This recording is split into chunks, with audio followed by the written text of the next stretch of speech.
Quickly the outline of the walk. At each place it's only about 10 minutes of talking, and then anyone has a few questions or answers, but we're not going to stay a long time in each place. The final place will be Fitzwilly's, where we'll talk about, and that's the mural that I was supported by from the Northampton Arts Council. I'll talk about, it has a very long history, and I'll give you the history of that and show you. I have a lot of photographs that I can share of the process that I use. It will be Michael who will fill in the gaps about the man and answer a lot of your questions. So Northampton Arts Council, yep, shout out there. Also my brother Michael and his wife Judy did an incredible job in getting me a lot of the information. And then I have to say my family, they're all awesome. They helped out in many ways, so I want to thank you for all that. Okay, so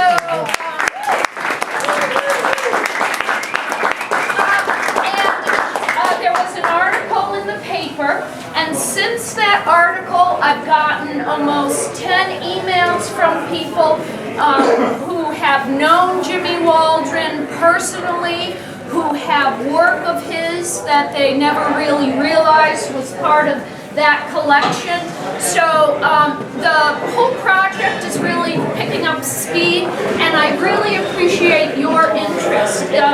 Jimmy Waldron was a distant cousin, and I've had these brochures made up with a lot of history and photographs. I don't think I have enough for everyone here, so maybe if you read a few, shared them. But one of the biggest points is I created a website of all his work. I created a website with his work when he was a student in Mexico. Then his service in the Pacific Islands during World War II. And then finally a lot of his commission and mural work that was done after the war when he came back to the city of Northampton. So that website is very, very comprehensive, and it's listed in here. There's also a contact, because already people are sending me information about paintings they had. So I will continue to document this work for, I don't know, as long as those pictures come. But anyway, so I'm going to start by handing these out. Maybe you can pass them along. This is the old City Cafe. What happened recently, it was bought by Tully. He was taking down a lot of the walls. He was reconfiguring this area, and he came upon this mural, which is early Northampton 1910. It's in excellent condition, but originally it was over in this side of the building, because this was the back room of the City Cafe. The City Cafe in the 50s and 60s was a men's only bar. Women were not allowed in. So they had this back room with booths only, and you could go in if you were escorted by a male. So in the back room, between the booths, were these placards. And they're also, you can see the little hole on the bottom, and that was the bell. You'd ring that bell, you'd get service from the front of the bar. There were many more of those. Right now, 4 or 5, I think is all we can locate. I didn't have to do anything to that mural. That mural, yes. So, because it was behind a wall, the paint is preserved in a really excellent way. You can see that. So all Tully did was just take down the wall, put it up there. So, and that is also one of his largest pieces. Okay? Mike? Before we begin, I want to introduce Tom Waldron here. Tommy is a nephew of Jimmy Waldron, and grew up in very close proximity to him. So when I talk about him, I'm a little embarrassed because Tommy knows a lot more about him than I do. But Jim Waldron was born here in Northampton. He was one of 7 children.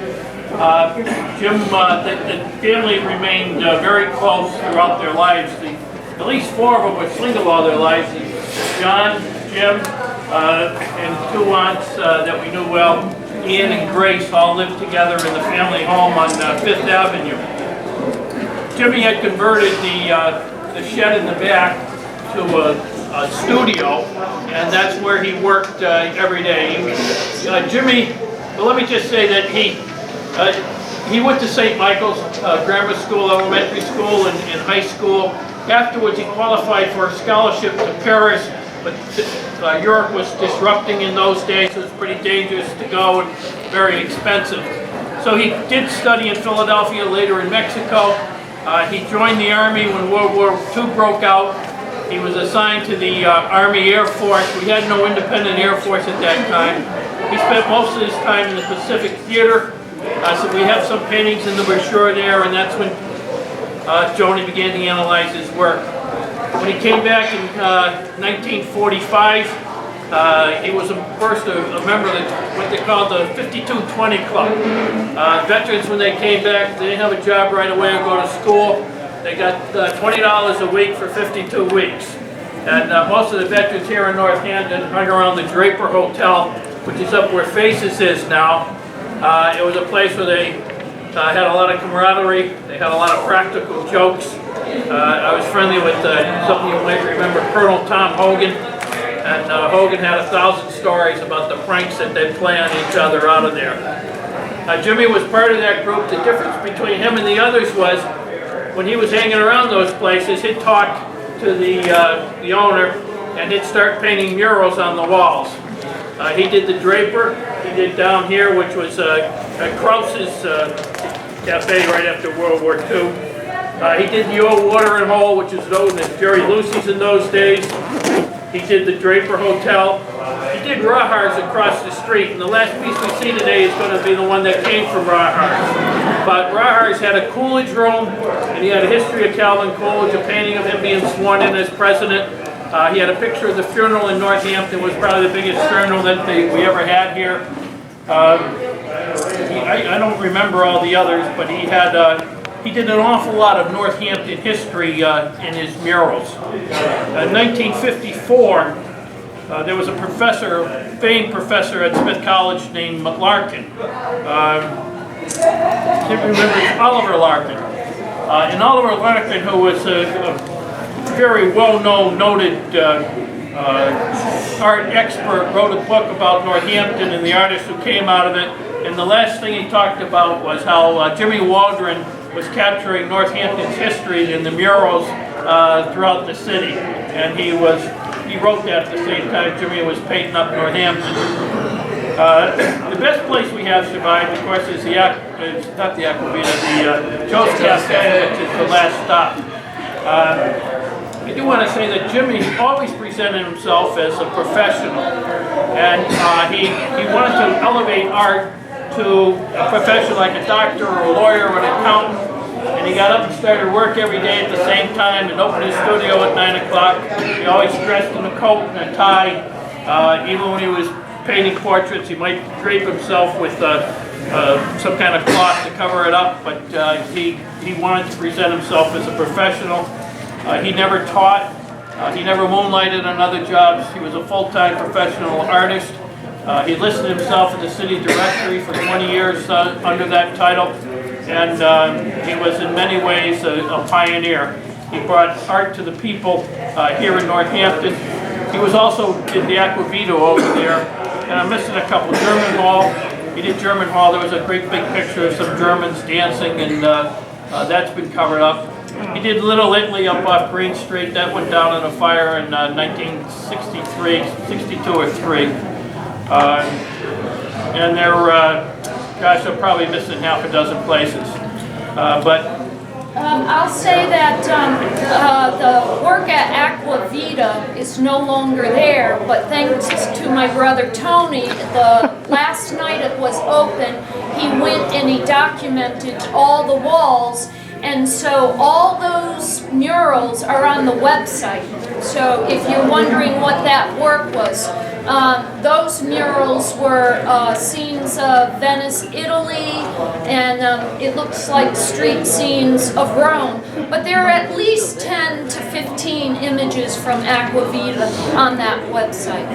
So have they been taken down off the walls somewhere, or are they still physically? No, they're not physically there because the Aqua Vita is owned by Pride Gas Station. Oh, really? So I got permission to go in there. They were going to give me permission to take them down and keep them, but when I got there, they were all gone. So through a lot of sleuthing around my investigation, and thanks to John Smith too, I've located them, and they're in very safe in a family's home in somewhere in the valley. Not related to me. Yeah, so when I saw they were gone, I actually went right to Tony. I said, okay, where are they? I know they're safe. But no, they're not there. But they are safe, and the family does value them quite a bit. So, so that's that. Oh, and one other thing. We have a commemorative poster of the event that we're auctioning off at Fitzwillies. So it's an illustration of downtown Boston. Okay, so... Oh, sorry. No, I did not paint that. Charles Reed, my son, who's an artist in Boston. So we're raffling that off at the end. Okay? $5, yes. 3 for 10.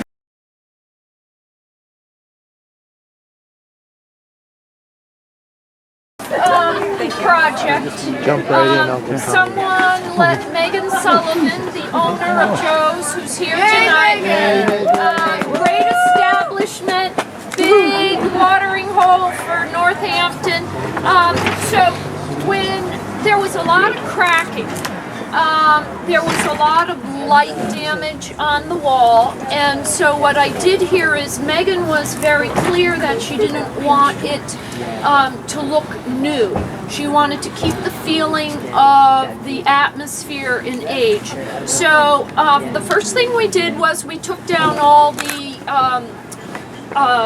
posters, all the little photographs, everything that was on the wall. And what happened was there's a gaucho on the back wall, and you can see that has the original color. The face is orange, the stripes are yellow, bright red. And we decided that that would change the whole atmosphere of Joe's. So we did not restore it to the original color. So what I did over the summer was I cleaned the walls with acetone. And acetone takes off any old varnish. But there were years of tar on the wall. So that was a long job. So I cleared it. When you refurbish a painting, you clean the old varnish off with acetone, and then you put a coat of mineral spirits over it so that it won't burn the paint at all. So I did that to the whole, all those murals, and then I put a UV safe glaze over it. So, if you don't know the murals, you might come back at another time, and, it's a busy Saturday night for Megan, but you're invited to come down, Look at the website, because the website has the older murals. See the comparison, have pizza, and drink beer. Okay, Johnny, which one is the gaucho? the gaucho is the guy in the back. No, that is a gaucho, but okay. Not the gaucho. Give me that. Give me that. Okay, so if you look straight down there, you're going to see a gaucho with a guitar, and you'll see the blanket, very, very bright. This is another gaucho, and this is some of the damage. You'll see that it's a lot of holes in the wall. It's tacks were all over. You know, it takes a while. So what I did is on that gaucho, and this is what you want to see. You want to see, this is right next to the dry sink in the other room. You want to look at this gaucho, which we kept rather brown, and then look at the one that was under the posters. So this is the difference. This was the first difference. So that I always thought going in here that those figures were brown. You know, and I thought that was Spanish or Latin American, but they were actually painted quite bright. Okay. Now, oh yeah, thank you. Thanks. Okay. Wait. Oh, okay. Thank you. Okay. So this is on this wall right here, and this is the most damage. And these are some of the things that Megan and I worked out. There were holes in the wall. I plastered the holes. I was in touch with a conservatory down in Brooklyn. They told me what to use. Most of all the murals on this side, I don't know if you can see it in this light, but there's a lot of discoloring, and all those white spots were holes in the wall. A lot of discoloring. So, and especially you can see the crack. So there was a lot of cracking. So what I did is after I cleaned it, I simply glazed it. So I remixed colors, glazed it, let it dry, glazed it again. And that's all we did. So that was a major 2-3 week project. During that, and there have been a lot of questions about why in an Italian restaurant are there a lot of Spanish people. So what I thought after all my research, I thought that he probably just had, thank you, he probably just had a lot of sketches left over from being in Mexico. But then after I thought about it, I do think it's more the connection with the family who owned it at the time it was painted, and that's part of Megan's history she has on her website. Joseph, is it a website or Yes. a Facebook? Okay, so she has, and there's a little history, and what it says is the owner, a wife, was from Argentina. So she was the one who selected the motif. And I kind of agree with that, because in my research and looking at, because these are, I do think that was probably it, because these are aqua vita. And, you know, obviously Italian restaurant with a lot of Italian motifs. So I do think that it was probably the owner's wife that wanted the Spanish motif. We're still talking about it after all these years, so it's Yes. a very good move. But, you know, what I know is, even talking to people, it's one of the first questions. Why are there Spanish in an Italian restaurant? But I just think it's all part of, you know, the owners wanting something that of their own choice, because all of Aqua Vita is Italian scenery. So I think your history is more correct than my assumption that it was extra sketches from his childhood. Well, he may have used sketches from his childhood to pick them, Yes, yeah, sure. because if he had them from Mexico, Uh-huh. that was an easy source of material. It might. Where's my?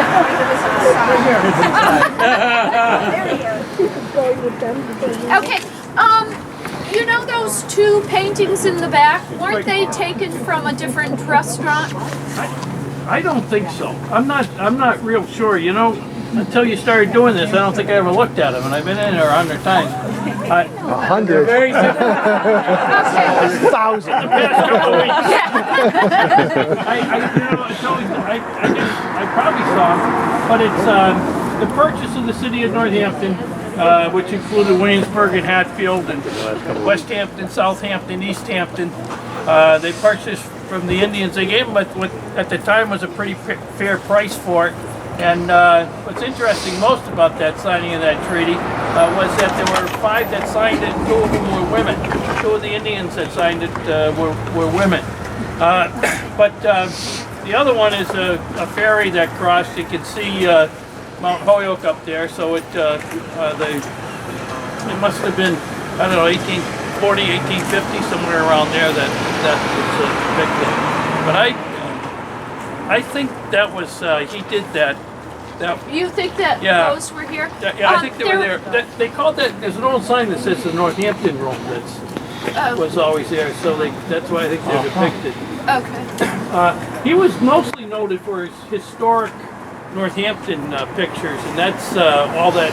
That's that tradition. Yeah, that fits in with it. So I'm pretty sure that was probably here, although it might have been a late addition, or it might have been the first thing that he did. Okay. The first thing he did in the restaurant, you mean? In this restaurant here, Yeah. he might have done the back room, and then did the front, or he Okay. might have added to it afterwards. Okay. All right. I guess, is that it here? Do you know if the menu of the restaurant has always been Italian, or might it have been Yes, it's always been Italian. This was the old Italian neighborhood, I Market see, Street. okay. You know, there's old Toledo's down there, so it's always been Italian. Okay.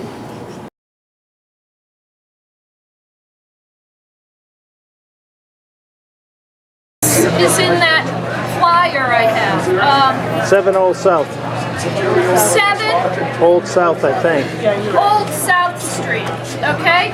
So, Roghars was a hotel. You heard that in the beginning from Michael.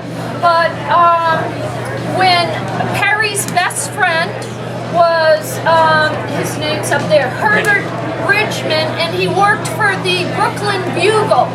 And he was Eagle. Oh, sorry. Thank you. And he was vacationing in Northampton, visiting Amherst College. So Perry and he had an agreement that he would be the person to send the message to. So, and it was considered the adventure of the century. It was a really big deal. So what happened, he reached the North Pole, and then the announcement to the world came out of Rawhars. So that's why this was done there. So it was in Rawhars for years. When that shut down, it was in the basement of the City Cafe. So the City Cafe had the back room, it had the old Northampton mural, and it had this in the basement. Because when I was in college, they had bands, and I'd go to the ladies' room. It was always right next to the ladies' room. So the depiction, so it was there for years and years, and then and then the idea, came of this, preserving the work.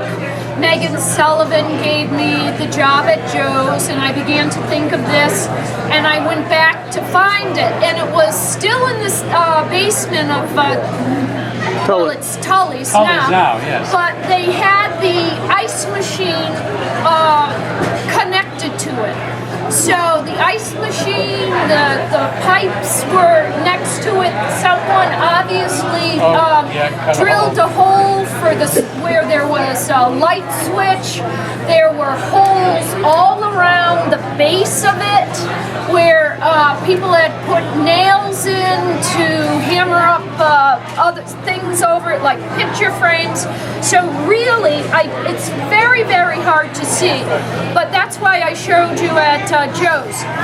It was in horrible condition, and the thickness of the glaze on it was really very hard to get off. So that first panel I showed you probably took me over a month, and that first panel is right on the end, okay, that I showed you. So that's only like 2 by 6, and it took me over a month to clean, and I had a lot more panels to do. So that's why there are some areas I did not take all the initial glaze off, because it probably would have taken me over a year to do. So what I did is I cleaned it the exact same way I did Joe's. I took the initial glaze off, I took all the smoke, I took all the discoloring off, and then I used areas that I would strip down completely and find out what the true colors were. And so then I repainted it after it was clean. Now, one of the things I did, there were areas where I barely had to paint at all. And this first panel, all that writing is done by hand. So I did not touch that writing in any way. I put a glaze over it. I didn't put any paint. It's just a very thin glaze. And all I did, all that is his original brushwork. And all I did was clean it and put a very transparent glaze. So this panel of Rahars, Bridgman getting the telegram, that is the truest panel that I barely touched. In this middle panel, none of the painting in the figures did I have to paint over. So what I did in this, I really tried to keep the original brushwork. I did not cover up any place where you could see the brush stroke. Like those back hills behind the white snow, those brownish hills are cleaned to the original color, and then I didn't put any paint over it. So where I could do that to preserve that original brush stroke, I did. But there were some places, a lot in the sky was fairly flat, but I couldn't get all that very, very thick glaze off of it. So the brush strokes in the snow are also original. So, and I want to also say I really thank Fitzwillies, because I had called around a couple places trying to find where to hang it, but Fitzwillies was very glad to have it. They felt it added to the downtown community, so my thanks go out to them too. Anything else, Mike? I was just going to say that Rahars was sold about 1967 or 68 to Northampton Commercial College, and when they went in, they remodeled the whole thing, and this is the only panel that they preserved. It was later purchased by Bill Mazik, a Northampton construction guy, and he also owned the City Cafe at the time. And when he sold Rahars, he brought that down and put it in the City Cafe. What's interesting is that it's twice been owned by Bill O'Riordan, who's sitting over here, or standing over there. Bill performs wedding ceremonies, and he married Mazik's daughter, and he says, well, I'll do it without a fee if you give me the panel. So they says, you got it. Well, later, he never got it out of there, and he sold it to Tim Driscoll, and he made the same deal with Tim, and he owned it again. But it was then sold to Tully O'Reilly's, and Orion scooped him, I think. But without Bill Mozick, without Tim Driscoll, without Tully, and without Billy O's advocacy, that would have been lost like all the others. So all of them deserve our gratitude.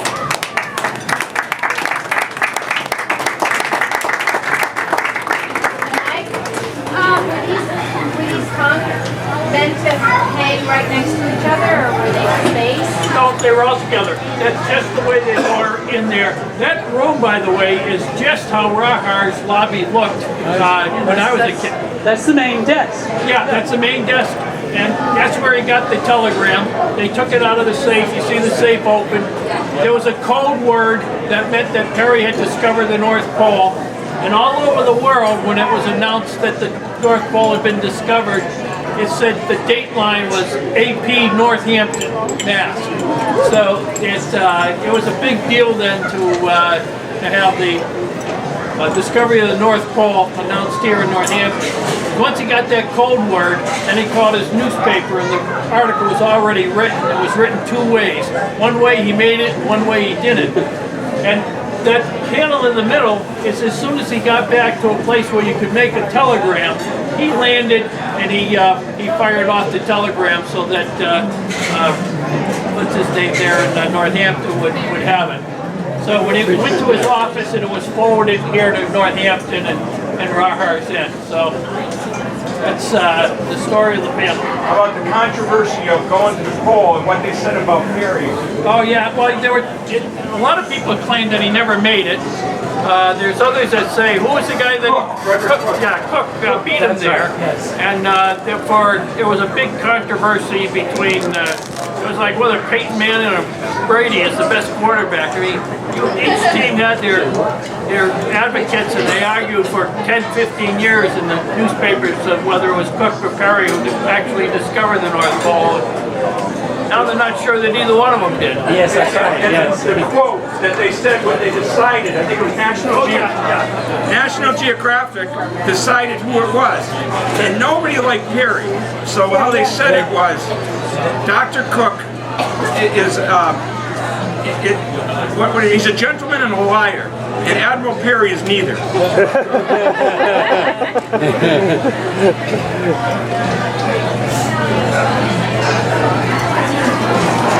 Well, if there'll be brochures on this at all three places that you've been. If you come back to eat, enjoying the fine dining we do. If you ask you for the brochure, if you didn't get one, you can read through it. And if you come back and you say, oh, geez, thanks for doing the panels, it'll create some appreciation for them. But Tully O'Reilly's, by the way, people don't know, but it has great food here in Northampton. Of course, Joe's and Fitzwillies are all well known, but they're great places to come, and we want to show our appreciation by doing it. I think on everybody's behalf, I'd like to thank my sister Joni for all the work she did.